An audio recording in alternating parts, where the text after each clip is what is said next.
Goeiedag, ek groet jou in die kosbare naam van Jesus Christus.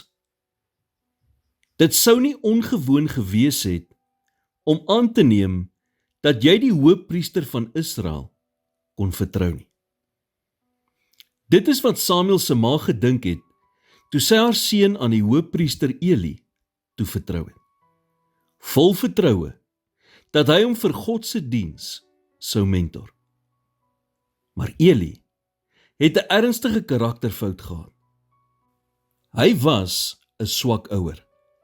Een wat toekyk terwyl sy seun hul priesterlike voorregte misbruik het deur omkoopgeld te aanvaar en met prostituie om te gaan. Wie sou vir jong Samuel blameer het as hy van die pad af sou dwaal omdat die man na wie hy opgekyk het so erg misluk het? Maar Samuel het nie. Hy het sy oë op God gehou.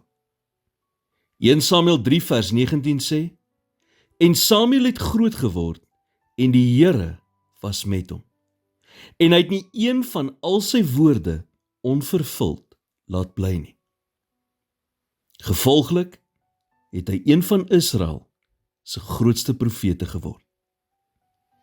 Hoe hanteer jy teleurstelling en veral die mense na wie jy opkyk?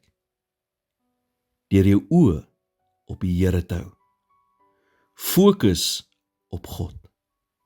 Vra God om jou te help om jou oë van diegene af te haal wat jou teleurgestel het en om jou te help om op hom te fokus. Jy mag dalk teleurgestel en seergemaak word deur ander Christene, maar wanneer dit gebeur, moet jy jou oë vestig op die een wat jou nooit sal teleurstel nie.